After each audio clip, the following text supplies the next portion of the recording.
नाज़रीन अस्सलाम वालेकुम। ज़ेड न्यूज़ के ख़बरनामे में आपका इस्तकबाल है। मैं सलमान खान। तफसीली ख़बरों से पहले सुर्खियों पर नज़र डालते हैं। 14 दिन से हिंदुस्तान में रहे लोगों को अमेरिका जाने पर लगी पाबंदी। अमेरिकी सदर जो बाइडन का ऐलान। हलफ बर्दारी के बाद ममता बनर्जी का बयान, कहा तशद्दुद वाक़यात को बर्दाश्त नहीं किया जाएगा वरना होगी कार्रवाई।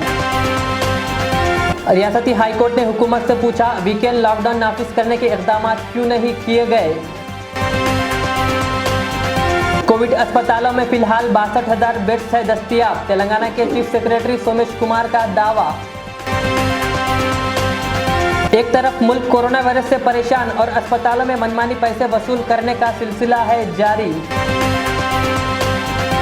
मसीउल्लाह खान साबिक़ हज कमेटी चेयरमैन ने मरहूमीन के आखिरी रसूमात के लिए मुफ्त खिदमात गाड़ी का किया आगाज़।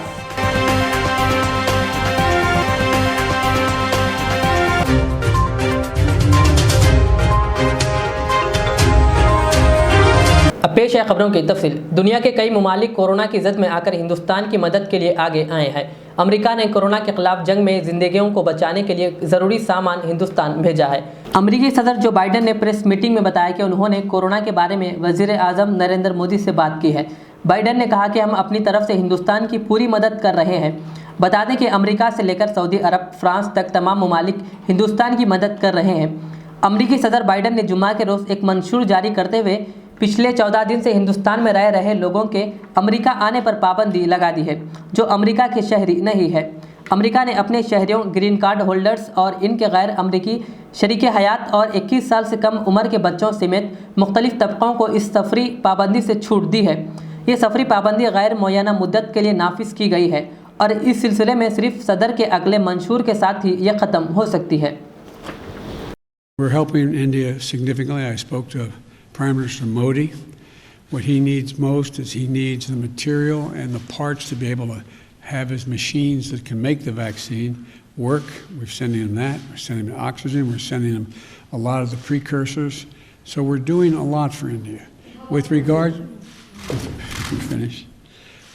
to the AstraZeneca vaccine, which we have sent that vaccine to Canada and to Mexico. And there are other countries that we're talking to now. As a matter of fact, I talked to a head of state today. I'm not prepared to announce who else we'll be giving the vaccine to. But we are going to, by the 4th of July, have sent about 10% of what we have to other nations, including some of the ones you mentioned.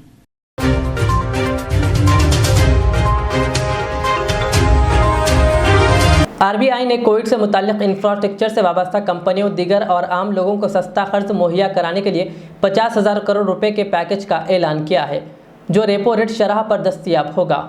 RBI के governor Shaktikanta दास ने आज एक press conference में बताया कि bank vaccine तैयार करने वाली कंपनियों, दवासाज कंपनियों, कोविड के इलाज के लिए ज़रूरी आलात, ऑक्सीजन और वेंटिलेटर तैयार करने वाली कंपनियों, अस्पतालों, नर्सिंग होम्स और पैथोलॉजी को रेपो रेट पर खर्च फराहम कर सकेंगे।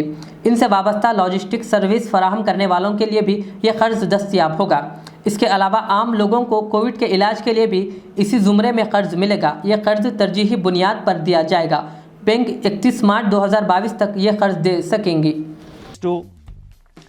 Term liquidity facility of rupees 50,000 crore to ease access to emergency health services.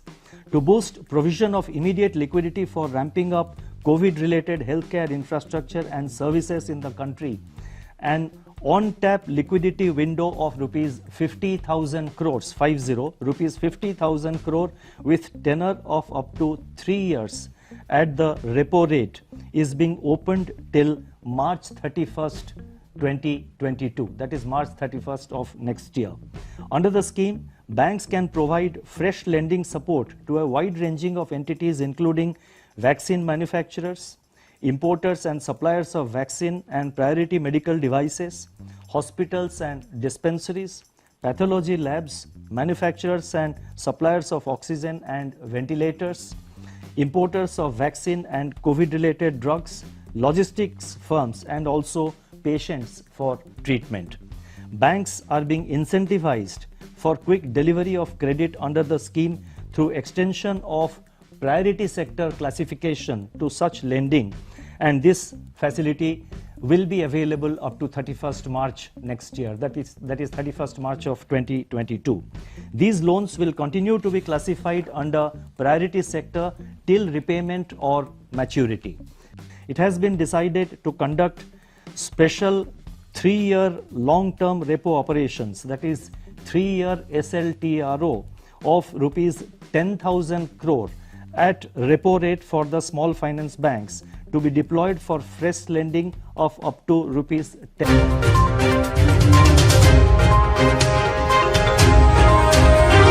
Congress general secretary Priyanka Gandhi ने उत्तर प्रदेश में ऑक्सीजन की कमी से हो रही अमवात को इलाहाबाद हाईकोर्ट के जरिए कत्ले आम करार दिए जाने के बाद आज कहा कि अदालत ने रियासत की बीजेपी हुकूमत को सही आईना दिखाया है। अब इस सिलसिले में जवाबदेही तय होनी चाहिए। दरअसल प्रियंका गांधी ने फेसबुक पर एक पोस्ट शेयर की है जिसमें लिखा कि हाईकोर्ट ने हुकूमत को सही आईना दिखाया है। यूपी हुकूमत ऑक्सीजन की कमी की बात को लगातार झुठला रही है, कमी की बात बोलने वालों को धमकी दे रही है, जबकि सच्चाई यह है कि ऑक्सीजन की कमी से लगातार अमवात हुई है और इसकी जवाबदेही तय होनी चाहिए। कांग्रेस की उत्तर प्रदेश इंचार्ज प्रियंका गांधी ने ऑक्सीजन की कमी का हवाला देते हुए दावा किया कि हुकूमत कहती है कि कोई कमी नहीं है, लेकिन ज़मीन पर लोग हुकूमत के इस बयान की सच्चाई बता रहे हैं। कमी ही कमी है। कमी के सबब ब्लैक मार्केटिंग वाले आफत में मौका तलाश कर रहे हैं और हुकूमत का कोई अता पता ही नहीं है।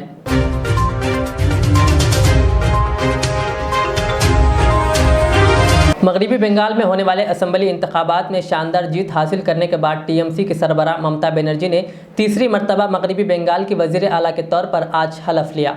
रियासत के गवर्नर जगदीप धनगर ने इन्हें हलफ दिलवाया, जिसके बाद ममता बनर्जी एक मरतबा फिर वज़ीर आला के ओहदे पर फाइज हो गई।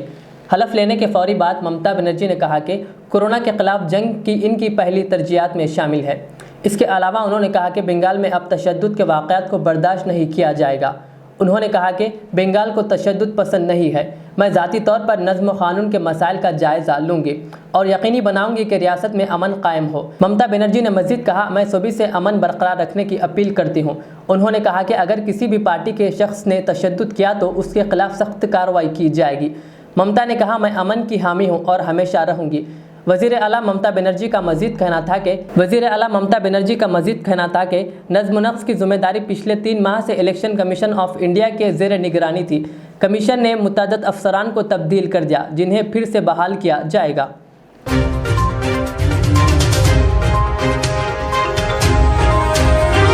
तेलंगाना के चीफ सेक्रेटरी सोमेश कुमार ने बताया कि तेलंगाना में कोविड-19 का फैलाव कंट्रोल में है और इसका रुझान कम हो रहा है।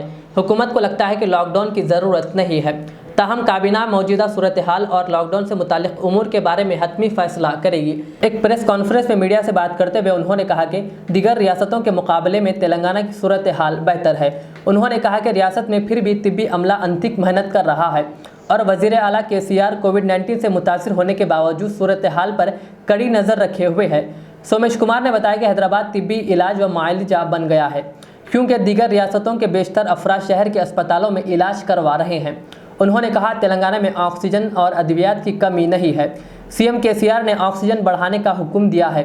चीफ सेक्रेटरी सोमेश कुमार ने कहा कि कोविड-19 अस्पतालों में फिलहाल 62,000 बिस्तर है। उन्होंने बताया कि ज़िंदगी बचाने वाली दवाओं में कोई कमी नहीं है। चीफ सेक्रेटरी ने कहा कि अगर ऐसी अलामत पैदा हो जाए और वो इसी वक्त इलाज मुआलजा शुरू कर दे तो इस बात का यकीन है कि अस्पताल में दाखिल होने की ज़रूरत नहीं होगी। యాంగిల్ మీద పని చేయాలి. ఇప్పుడు మీరు చూశారు కొన్ని స్టేట్ ఈ రోజు లాక్డౌన్ చేశారు, అక్కడ కూడా పెద్ద తేడా రాలేదు, డేటా ఉంది. If people are careful and our system reaches our people, వాళ్ళందరికీ మెడిసిన్ ఉంటే ఇబ్బంది రాదు. Please understand that. So high court has asked us to consider. We will definitely, the government will look at their suggestion of weekend and then it will take a decision. But as such, we are not, the government knows that the situation is under control and we also know that lockdown valna pedda upyogam ledu. We have to be careful, we have to follow the treatment protocol. Our hospitals lo evaru vasinappudu valki manchi treatment iste and evarki initial symptom vachinappudu ee medicine anni tinte evarki samasya raadu. So we want to have a balance. ఎప్పుడు ఏది అవసరం ఉంటున్నప్పుడు the Honorable Chief Minister, the Cabinet will review and take a call. But ee roju unna paristhitilo bhavishyatlo kuda there is no need for a lockdown is the firm belief of the government. Trend chala bagundi. It is showing that the disease is under control, and not only it is under control, ఇది ఇంకా తక్కువ అవుతుంది, అట్లా చాలా క్లియర్గా trends కనపడుతుంది. Number of cases చూస్తే and more importantly positivity rate చూస్తే కూడా అది చాలా క్లియర్గా over the more than 10 days ఈ ట్రెండ్ మనకి ఎవిడెంట్ అయింది. సో ఇది మంచి పరిణామం అండ్ థింగ్స్ ఆర్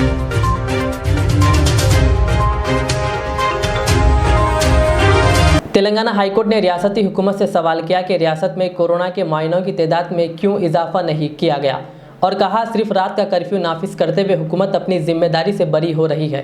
रियासत में कोरोना की सूरत हाल पर हाईकोर्ट ने समाअत की। इस समाअत के मौके पर रियासत के DGP Mahinder Reddy, public health director officer Srinivas Rao अदालत में हाजिर हुए। इस मौके पर बेंच ने हुकूमत से सवाल किया कि रियासत में मायनों की तादाद में कमी पर वो कोरोना के मामलात में कमी का किस तरह दावा कर सकती है। ताहम पब्लिक हेल्थ ऑफिसर ने अदालत को बताया कि रियासत में कोरोना मायनों की तादाद में इजाफा किया गया, जिस पर अदालत ने रद्द-ए-अमल जाहिर करते हुए कहा कि एक दिन भी 1 लाख मुआयने नहीं किए गए। अदालत ने हुकूमत पर बरहमी जाहिर करते हुए पूछा कि हुकूमत वीकेंड लॉकडाउन नाफिज करने के सिलसिले में क्यों इकदाम नहीं कर रही है। हाईकोर्ट ने हुकूमत को हिदायत दी कि वो सरकारी अस्पतालों में बिस्तरों और ऑक्सीजन की तफसीलात अदालत में पेश करें।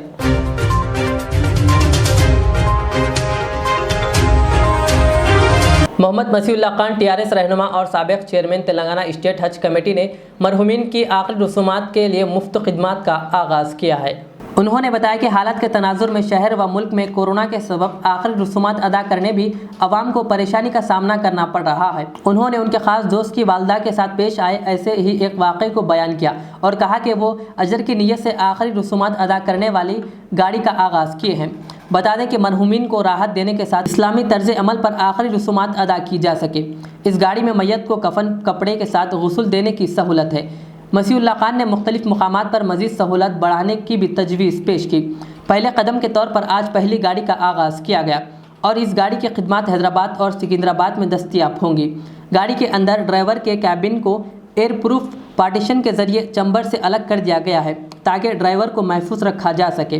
ड्राइवर को पीपीई किट्स पहनने और जिस्म को महफूज तरीके से संभालने की तरबियत दी गई है। खिदमत 24 घंटे दस्तियाब है और तंजीम मुर्दा अफराद के एजाजी तौर पर तदफीन की मुकम्मल जिम्मेदारी कबूल करेगी। इस सहूलत के लिए हेल्पलाइन नंबर 9177118866 पर राब्ता पैदा करें। आज जो शहर के हालात है, हालात को मद्देनज़र रखते हुए हाल ही दिनों में मेरे ख़ास दोस्त के वालदा का इंतकाल हुआ था, जिसको कोरोना से, जो कि कोविड केस में हुआ, लेकिन उसके बावजूद उनको घर को लेके आने नहीं दिए डेड बॉडी को। खासकर उनकी डेड बॉडी लेकर कई जगह फिरे हम लोग कि गुस्ल देने के लिए भी बहुत प्रॉब्लम हुई।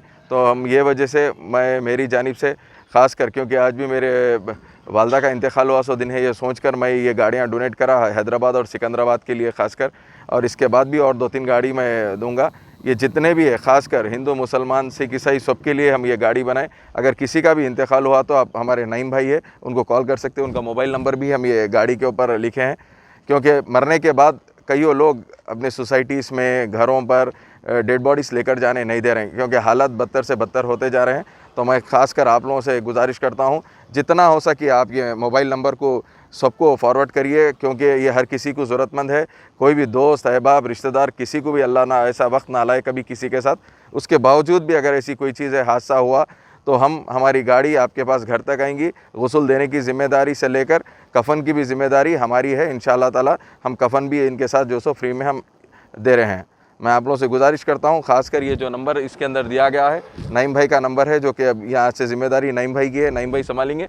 तो मैं आप लोगों से गुजारिश करता हूँ, ये फ़ोन नंबर पे कभी भी आप कॉल करिए, कर ये गाड़ी जिस किसी को भी हो, कोई भी मज़हब के आदमी के लिए ये गाड़ी बनाई गई है। शुक्रिया।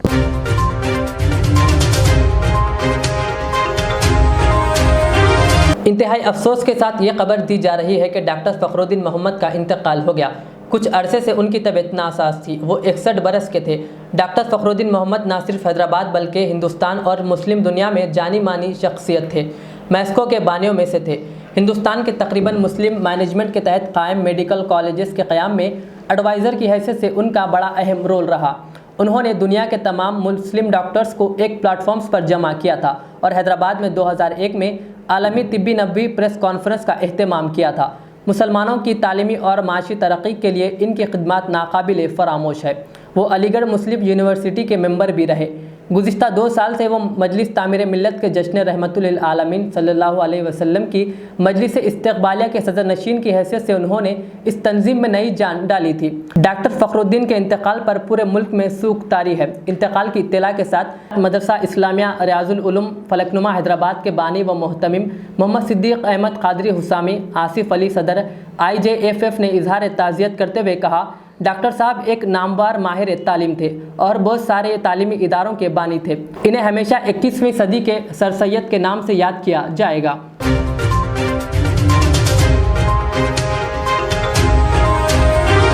ज़िला संगारेड्डी के जहराबाद में कदीम बस स्टैंड का बारिश के सबब बुरा हाल, राहगीरों और मुसाफिरीन के लिए तकलीफ का सामना। मुकामी अवाम के मुताबिक बारिश के होने से बस स्टैंड के दाखिले पर पानी जमा हो जाता है, जिसकी नक्कासी का कोई ज़रिया ही नहीं और मुसाफिरीन इसी पानी से गुजरते हुए अपने बसों की तलाश टिकट हासिल करने के लिए जाते देखे जा रहे हैं, जिससे अवाम को काफ़ी मुश्किलात का सामना करना पड़ रहा है।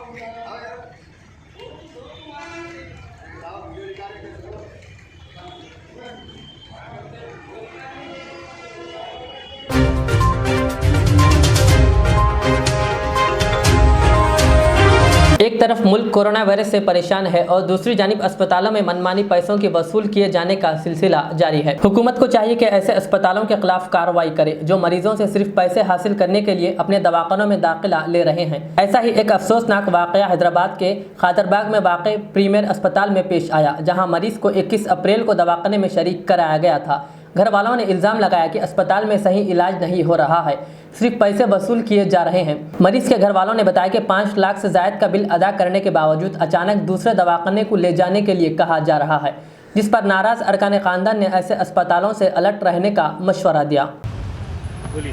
अस्सलाम वालेकुम फ्रेंड्स, मैं मेरे वालिद का इलाज ये प्रीमियर हॉस्पिटल में करा रही हूँ। 21 अप्रैल के दिन मैं यहाँ पे आई थी। यहाँ पे उनका 2 दिन जो है नीचे जनरल वार्ड में रखे थे। वो जनरल वार्ड में रखने के बाद क्या करें, इनका सिचुएशन क्रिटिकल हो रहा, ICU होना बोल के बोले। ICU होना बोल के बोले तो हम लोग ICU के लिए 2 दिन फिरे बाहर, कहीं भी कोई भी गवर्नमेंट हॉस्पिटल में तक भी एडमिट कहीं भी नहीं करे, बेडा नहीं है बोल के बोले। फिर वहाँ से हम लोग क्या करें, फिर इधर इन लोगों को रिक्वेस्ट करें, हम लोग प्लीज़ आपसे अजीज़ी करते हैं, हम लोग को बेड दीजिए, हमारी जान के वालिद है हमारे। वो तो रिक्वेस्ट करने के बाद आखिरी दिन में आके बोले हाँ एक बेड खाली हुआ, आप आ सकते हैं बोल के बोले। हम नीचे ICU में लेके के बाद 7 दिन उनको ICU में रखे। 7 दिन रखने के बाद थोड़ी रिकवरी आई बोल के उनको बाहर निकाले। जब हम लोग इधर आए थे पहले दिन, जब मेरे वालिद के लंग्स 70% ख़राब थे, फिर उनको 7 दिन के बाद जब ICU में निकाले थोड़ा रिकवरी हो रही बोले, तो रिकवरी होने के टाइम पे 2 दिन उनको जनरल वार्ड में ला के रखे। जनरल वार्ड में ला के रखते कि सडनली रात को 1 बजे रात को इनकी तबीयत ख़राब हो जा रही, ICU में फिर से एडमिट करना पड़ता, हमारे पास बेड्स अवेलेबल नहीं है, आप लोग अरेंज कर लो जाके बोल के बोले।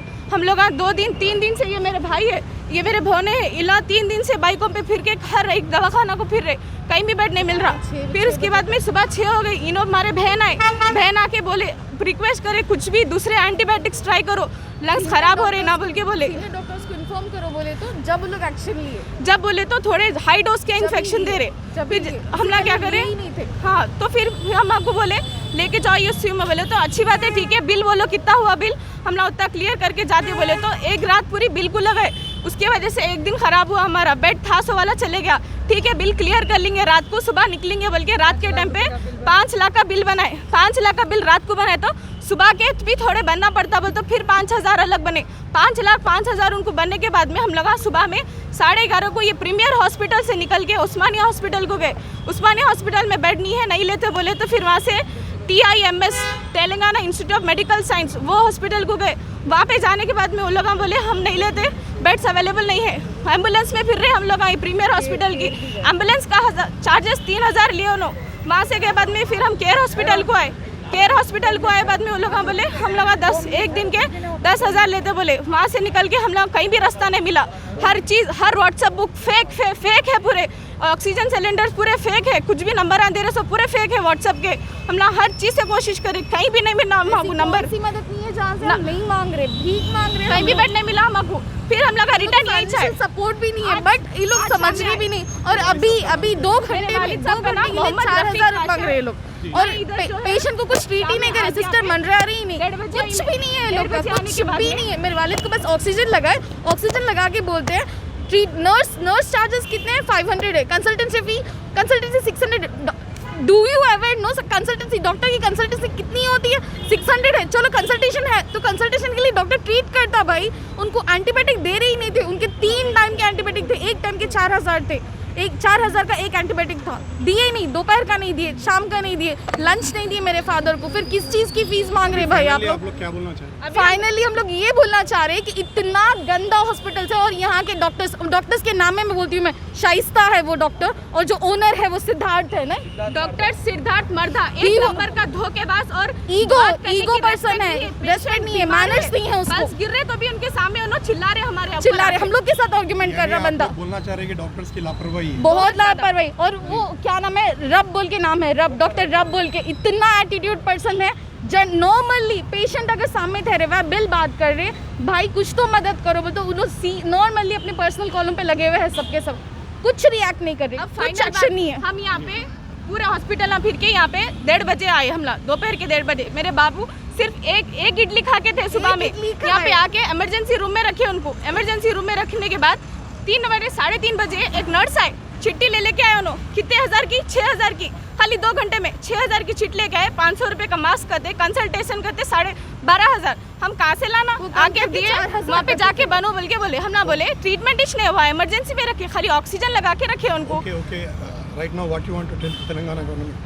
जस्ट वांट टू टेल, ये हॉस्पिटल में आइंदा कोई भी पेशेंट इमरजेंसी भी रहे तो यहाँ पे मत आओ। हम बैठे से जगह 2 लाशा चले गए, बैठे से जगह चले गए, कुछ भी नहीं कर रहे। मेरे फादर सेंट्रल गवर्नमेंट के हैं, एटलीस्ट उनके लिए कुछ भी सेव करना। उनको हेल्थ को कुछ भी नहीं है, कुछ भी नहीं है। सीजीएचएस कार्ड सिर्फ नाम का है, सीजीएचएस कार्ड सिर्फ नाम का हो गया मेरे वालिद के लिए। हम लोग कितना ट्राई कर रहे हैं, उनको हेल्प आउट ही नहीं हो रहा कुछ भी। कोई कोऑपरेशन नहीं करे, सिर्फ आर्गुमेंट के लिए आ रहे हैं यहाँ के डॉक्टर्स। हम लोग बोल रहे प्लीज अंडरस्टैंड करो। तो हम लोग अभी आप लोग रिकॉर्डिंग सुन लिए, अगर आप लोग रिकॉर्डिंग सुनेंगे तो आपको अंडरस्टैंड आएगा कितनी बदतर रिकॉर्डिंग है। डॉक्टर खुद वार्न कर रहा, मैं नहीं लेता हूँ, मैं चले जाऊँ यहाँ से, मैं लेता ही नहीं, अब मैं रखना ही नहीं चाह रहा हूँ। कितना पैसा पे करे हैं? 5 lakh. 5 lakh. 5 lakh. Right now what they are asking you? They are asking that take out your patient, we are not going to provide you any oxygen. They don't have the ICU rooms. Humbleness नहीं है, थोड़ी सी kindness नहीं है, रहमदिली नहीं है। अल्लाह का वास्ता भी दिए तो ये लोग को रहम नहीं आ रहा। आखिर में और एक बार सुर्खियों पर नजर डालते हैं। 14 दिन से हिंदुस्तान में रहे लोगों को अमेरिका जाने पर लगी पाबंदी, अमेरिकी सदर जो बाइडेन का ऐलान। हलफ बर्दारी के बाद ममता बनर्जी का बयान, कहा तशद्दुद वाक़यात को बर्दाश्त नहीं किया जाएगा वरना होगी कार्रवाई। रियासती हाईकोर्ट ने हुकूमत से पूछा वीकेंड लॉकडाउन नाफिज करने के इक़दाम क्यों नहीं किए गए। कोविड अस्पतालों में फिलहाल 62,000 बेड्स है दस्तयाब, तेलंगाना के चीफ सेक्रेटरी सोमेश कुमार का दावा। एक तरफ मुल्क कोरोना वायरस से परेशान और अस्पतालों में मनमानी पैसे वसूल करने का सिलसिला है जारी। मसीउल्लाह खान साबिक़ हज कमेटी चेयरमैन ने मरहूमीन के आखिरी रसूमात के लिए मुफ्त खिदमात गाड़ी का किया आगाज़।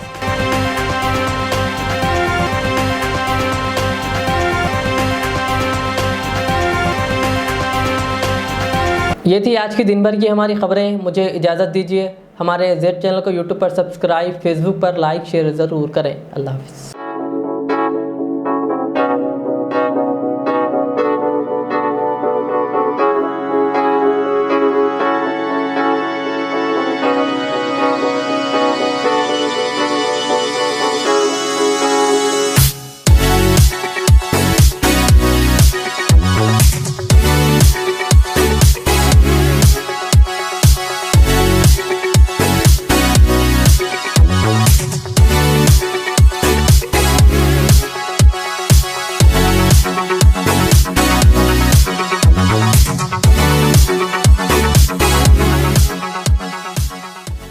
रियाज इस्लामिक स्कूल तालीमी मैदान में एक नया इनकलाब। इस्लामिक और मॉडर्न एजुकेशन की अजीम दरसगाह 23 साल तजुर्बे के बाद तलबा और तालिबात के लिए रियाज इस्लामिक स्कूल पेश करता है हिफ्ज़ कुरान, नाज़िरा कुरान, क़ायदे के अलावा नर्सरी ता 10वीं जमात तक की तालीम का बेहतरीन नज़्म।